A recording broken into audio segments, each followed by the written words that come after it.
আজকের ভিডিওটি আপনারা যদি শেষ পর্যন্ত দেখেন, আমি বলছি আপনাদের হাতে কলমে একেবারে দেখিয়ে দিব কিভাবে ফাইটার মেল ফিমেল চেনা থেকে শুরু করে কিভাবে ফাইটার পোনা করবেন এবং কিভাবে বাবল নেস্ট করবে, কিভাবে ডিম মেল মাছটা মুখে করে নিয়ে ক্যারি করে নিয়ে গিয়ে নেস্টে দিবে এবং কিভাবে টেক কেয়ার করার মাধ্যমে পোনা হ্যাচ করাবে।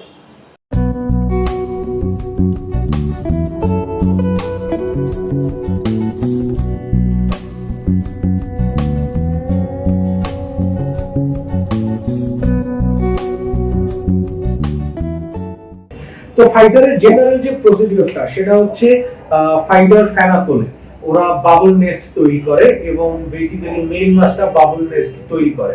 তো মেল মাছটা বাবল নেস্ট তৈরি করার পরে ফিমেল মাছটা গিয়ে বাবল নেস্টের নিচে যায় এবং ওরা মিটিংটা কমপ্লিট করে।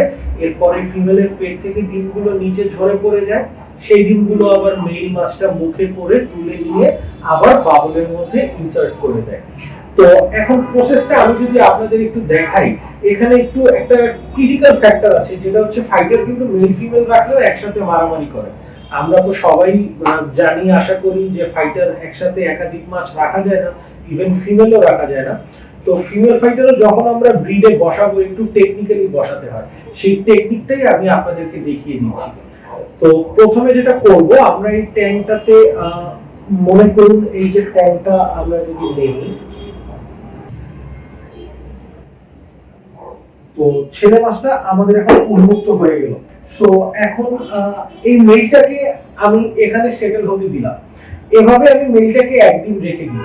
আর আপনার হাতে যদি সময় থাকে তাহলে আপনি বাবল নেস্ট তৈরি করার প্রসেসটাকে আরেকটু ত্বরান্বিত করতে পারেন, যেটা হচ্ছে আপনি ফিমেল মাছটা যদি এইরকম কাচের স্বচ্ছ একটা জারে নিতে পারেন, অথবা বাসায় যে গ্লাসে পানি খাওয়ার যে গ্লাস থাকে ট্রান্সপারেন্ট, ওই গ্লাসগুলোতে নিয়ে আপনি জাস্ট এটাকে যদি এভাবে ব্রিডিং ট্যাঙ্কে বসিয়ে রাখেন, একটু ক্লোজ এসে যদি আমরা দেখাতে পারি, আসো ক্লোজ আসো, একটু ক্লোজ আসলে আপনারা সেটআপটা যদি লক্ষ্য করেন, এখানে আমি অল্প কিছু প্ল্যান্টস দিয়ে রেখেছি। মেলটা বর্তমানে প্ল্যান্টসের আরেক সাইডে আছে, আর আরেকটা সাইডে আমি ফিমেলটাকে একটা গ্লাসের জারে বন্ধি অবস্থায় রেখেছি। তো ফিমেলটাকে আমরা যে বন্ধি রেখেছি একটা গ্লাসের জারে, এইটার বেসিক্যালি দুইটা রিজন আছে। প্রথম রিজনটা হচ্ছে যে মেলটা ফিমেলটাকে দেখতে পারে বাইরে থেকে, তো মেলটা এনকারেজ ফিল করবে বাবল নেস্ট তৈরি করতে। আর দ্বিতীয় যে রিজনটা সেটা হচ্ছে ফাইটার তো আসলে মেল ফিমেলও বেশিটা সময় একসাথে রাখা যায় না, কারণ ওরা মেল ফিমেলও ফাইট করে এবং 24 আওয়ার্সের বেশি একসাথে রাখলে অনেক সময় দেখা যায় মেল বা ফিমেল যে কোনো মাছটা হেভিলি ইনজুর্ড হয়ে মারা যেতে পারে। So that is the reason ওদের মধ্যে যে এনকারেজমেন্টটা হওয়া দরকার বা যে বন্ডিংটা হওয়া দরকার, সে বন্ডিংটা ঠিকই হওয়া শুরু করে দিয়েছে, কিন্তু ওদের ফাইট করার যে রিস্কটা, ওই রিস্কটা বেসিক্যালি এখনও হচ্ছে না। রিস্কটা তখনই শুরু হবে যখন আমরা এই গ্লাসের জারটা থেকে ফিমেলটাকে ব্রিডিং ট্যাঙ্কে ছেড়ে দিব তখন। তো এটা হচ্ছে ট্যাঙ্কে গ্লাস দিয়ে এইভাবে ফাইটার ফিমেল রাখার উপায় আর কি। আমরা যখন ফাইটার করতাম তখন আসলে এত কিছু মেনটেন করতাম না, সত্য বলতে গেলে আমরা ওই ব্রিডিং ট্যাঙ্কেই মেল ফিমেল একসাথে ছেড়ে দিতাম। 10 পেয়ার 20 পেয়ার করে মেল ফিমেল একসাথে ছাড়তাম, দেখা যেত যে 20 পেয়ার একসাথে ছাড়লে 12, 14 বা 15 পেয়ার ঠিক মতো ডিম দিত।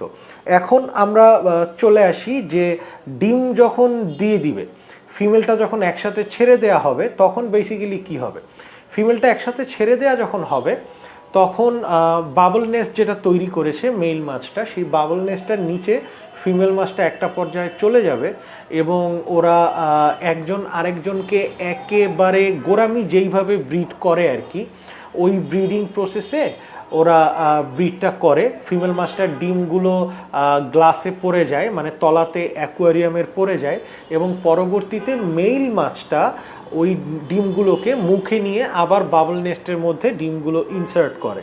তো এই পর্যায়ে যখন ব্রিডিং প্রসেসটা হয়ে যায়, শেষ হয়ে যায়, তখন ফিমেলটা লুকিয়ে থাকার ট্রাই করে। তখন ফিমেলটা আর মেইলের কাছে যেতে চায় না, কারণ মেইলটা প্রচণ্ড রকম ফিমেলটাকে মারে। তো ফিমেলটা লুকিয়ে থাকে। তো এই লুকিয়ে থাকাটা অনেক সময় হেল্পফুল হয়, যদি ট্যাঙ্কে একটু ঝোপঝাড় থাকে ফিমেলটা লুকিয়ে থাকতে পারে। তো এইটাই হচ্ছে ব্রিডিং প্রসেসটা। তো যখন আপনার বাবল নেস্টের মধ্যে ডিমগুলো চলে গেল, মেল মাছটা ডিমগুলোকে নিচে থেকে তুলে নিয়ে বাবল নেস্টের ভেতর দিয়ে দিল, তখন কি হবে? তখন আপনার ডিম হ্যাচিং করতে কি আর ফিমেল মাছটার প্রয়োজন আছে? না, অ্যাকচুয়ালি ফিমেল মাছটার আর কোনো প্রয়োজন নেই। তখন আপনি দুটো কাজ করতে পারেন। একটা কাজ হচ্ছে ব্রিডিং ট্যাঙ্ক থেকে শুধু ফিমেল মাছটাকে সরিয়ে ফেলবেন, আর একটা কাজ হচ্ছে মেল ফিমেল দুটোকেই সরিয়ে ফেলবেন। এখন মেলটাকে ব্রিডিং ট্যাঙ্কে রাখার একটা রিজন আর একটা ডিসঅ্যাডভান্টেজ আছে। যেটা মেল মাছটা ফিমেল ট্যাঙ্কে রাখলে যেটা অ্যাডভান্টেজ আছে সেটা হচ্ছে যে অনেক সময় দেখা যায় যে ফেনা থেকে বাবল নেস্ট থেকে কিছু কিছু ডিম তলাতে পড়ে যায়, বের হয়ে পড়ে যায়। তো তখন মেল মাছটা যদি থাকে, মেল মাছটা আবার ডিমের খুব ভালো টেক কেয়ার করে। ওরা আবার অ্যাকোয়ারিয়ামের তলা থেকে ডিমগুলো মুখে করে নিয়ে আবার সেই নেস্টের মধ্যে ডিমগুলো ইনসার্ট করে দেয়। তো ডিমগুলো আবার হ্যাচ করার সম্ভাবনাটা বাড়ে। আর ডিসঅ্যাডভান্টেজ যেটা হচ্ছে, অনেক সময় মেল মাছটা ভয় পেয়ে যায়। লাইক আপনি যদি বারে বারে ট্যাঙ্কের কাছে যান বা যে কোনো কারণে যদি মাছটা ভয় পায়, ভয় পেয়ে গিয়ে সে ডিমগুলো খেয়ে নিতে পারে, এইটার একটা সম্ভাবনা থাকে। তো এ কারণে আমরা যারা প্রফেশনালি করতাম, বেসিক্যালি আমি যেটা করতাম, আমি ডিম দেওয়ার পরে আমি মেল ফিমেল দুটোকেই তুলে ফেলতাম। দুটোকে তুলে ট্যাঙ্কটা একটু ঢেকে রাখতাম।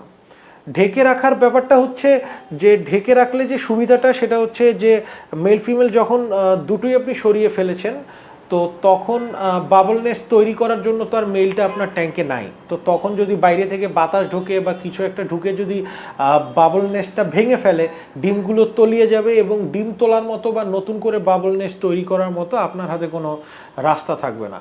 তো এই কারণে ট্যাঙ্কটা ঢেকে রাখতাম যাতে কোনোভাবেই বাবল নেস্টটা ডিস্ট্রয় না হয়। তো যদি এইভাবে আপনারা করেন তাহলে ফাইটারের ডিম হ্যাচ করতে ঠিক 2 থেকে আড়াই দিন সময় লাগতে পারে। যদি প্রচণ্ড গরম থাকে তাহলে আরও দ্রুত হ্যাচ করতে পারে। আর ফাইটারের রেণু একেবারে ক্ষুদ্র হয়। বেসিক্যালি ফাইটার ব্রিডিংটা এত কঠিন না। আপনি যদি মেল ফিমেল ফাইটার একসাথে ছোট কোনো একটা কিছুতে দিয়ে দেন, যেখানে 2-3 লিটার পানি আছে, ওরা ম্যাক্সিমাম কেসেই ব্রিড করবে এবং রেণুও উৎপাদন হবে। প্রবলেম যেটা ফাইটার নিয়ে সেটা হচ্ছে রেণু বড় করাটা। বিকজ ফাইটারের রেণু একেবারে ছোট ছোট হয়। যারা আপনারা গোল্ডফিশের রেণু করেছেন বা কমেটের রেণু করেছেন, কৈকাপের রেণু তো গোল্ডফিশ কমেটের রেণু থেকে আরও বড় হয়, কিন্তু ফাইটারের রেণুটা গোল্ডফিশ কমেটের রেণু থেকেও আরও ছোট হয়।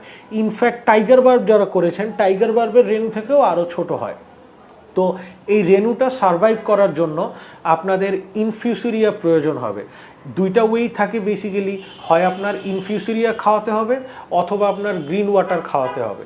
তো ইনফিউসেরিয়া আর গ্রিন ওয়াটার নিয়ে আমি পরবর্তীতে ভিডিও বানাবো, ইনশাল্লাহ আপনাদেরকে বলে দিব যে কিভাবে আপনারা ইনফিউসেরিয়া আর গ্রিন ওয়াটার কালচার করবেন।